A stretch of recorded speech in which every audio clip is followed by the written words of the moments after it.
صلو علی الحبیب صلی اللہ تعالی علی محمد صلی اللہ تعالی علیہ وآلہ وسلم۔ اہل الحدیث کے دو اصول، اطیعوا اللہ و اطیعوا الرسول، یہ بیان کرنے کے لیے تو بہت ہی اچھا ہے، مگر حقیقت اس کے بالکل برخلاف ہے۔ بیان تو یہی کرتے ہیں کہ یا تو ہم قرآن کی مانتے ہیں یا پھر حدیث رسول کی، اس کے علاوہ کسی امام کی، کسی بزرگ کی ہم بات نہیں مانتے، تسلیم نہیں کرتے۔ مگر یہ بات فقط زبانی ہے، کلامی ہے، حقیقت سے اس کا کوئی بھی دور دور تک تعلق نہیں ہے۔ اگر کوئی بات ان کے منہج کے خلاف ہے تو چاہے قرآن کی آیت ہو یا حدیث رسول، یہ اس کو رد کر دیتے ہیں، تسلیم نہیں کرتے، انکار کرتے ہیں۔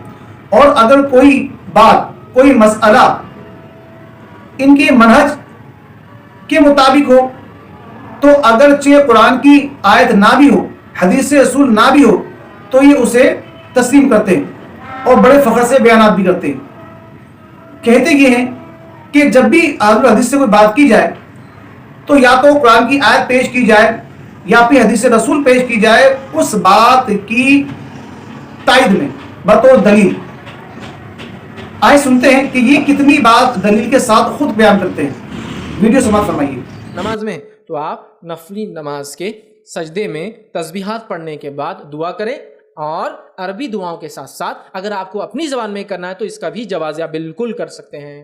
جیسا آپ رات میں تہجد میں اٹھے، تہجد کی آپ نے نماز پڑھی، اس کی کوئی ایک رکعت جو بھی آپ طے کر لیں، آخری رکعت کے آخری سجدے میں آپ نے اپنی تسبیحات پڑھ لی، اور اس کے بعد آپ اپنی دعا اپنے الفاظ میں بالکل آپ دعا کر سکتے ہیں، لیکن سجدے اور رکوع میں قرآنی آیتیں پڑھنا منع ہے، یاد رکھیں۔ تو لہٰذا آپ دعائیں جو عربی میں یاد ہو اور دعائیں جو غیر قرآنی آیتیں نہ ہوں، اور دعائیں جو اردو میں آپ کو جو کرنا ہے پھر آپ کر سکتے ہیں۔ کتنا اچھا موقع ہے۔ دعا سے مراد نماز کا سجدہ ہے۔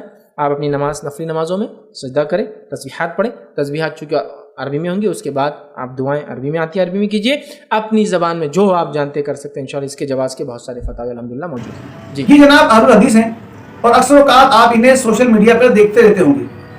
یہ اون پڑھا قسم کے مسائل بیان کرتے رہتے ہیں کافی، اور دلائل نہیں دیتے، نہ تو قرآن کی کسی آیت کی دلیل ہوتی ہے، نہ حدیث رسول کی دلیل ہوتی ہے، صرف اور صرف دعوے ہوتے ہیں۔ یاد رکھیے اگر دعویٰ بغیر دلیل کے ہے تو باطل ہے۔ جی ہاں، ان کے نزدیک باطل ہے، تو لہٰذا وہ پھر باطل ہی رہے گا۔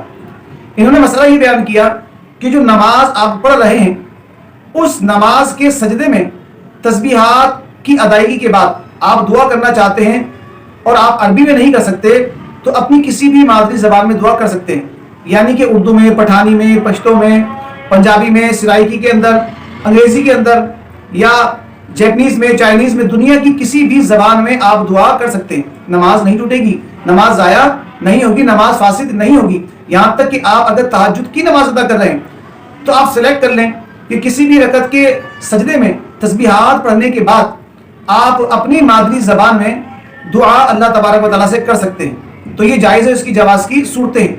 اب میں صرف اتنی عرض کروں گا جناب والا، اہل حدیث کے دو اصول، اطیعوا اللہ و اطیعوا الرسول، تو برائے مہربانی آپ کو قرآن پاک کی ایک آیت بطور دلیل پیش کر دیتے، یا پھر حدیث رسول صلی اللہ علیہ وآلہ وسلم ہی بطور دلیل پیش کر دیتے۔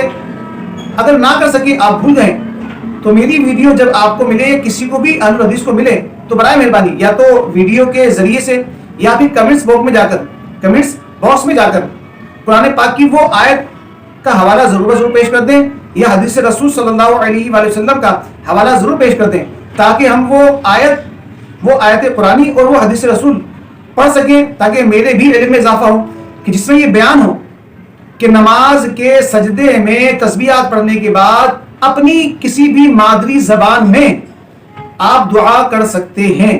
بس اتنی سی میری عرض ہے۔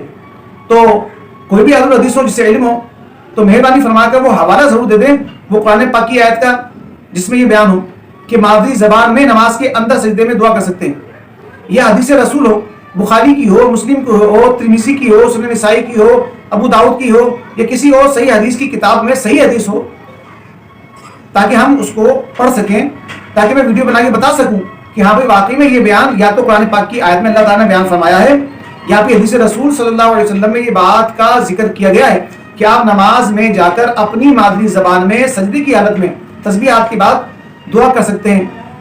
تو لہذا جواز کا اگر آپ نے کہا ہے کہ ہے، تو مہربانی فرما کے قرآن پاک کی وہ آیت بطور دلیل یا حدیث رسول صلی اللہ علیہ وسلم صحیح حدیث بطور دلیل پیش کر دے، تاکہ ہمارے بھی علم میں اضافہ ہو دنیا کا کوئی بھی کہیں کا بھی اہل الحدیث ہو، برائے مہربانی اس کا ضرور ضرور اس کو پیش کرے دلیل، تاکہ میں اپنے علم میں اضافہ کر سکوں.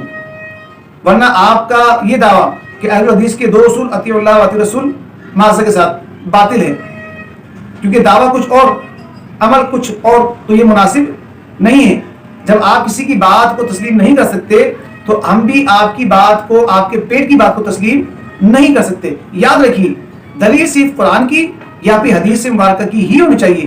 کسی امام کا قول قابل قبول نہیں ہوگا کیونکہ آپ اس کے قائل نہیں ہیں. اللہ تبارک و تعالی ہمیں دین کی صحیح سمجھ فرمائیں.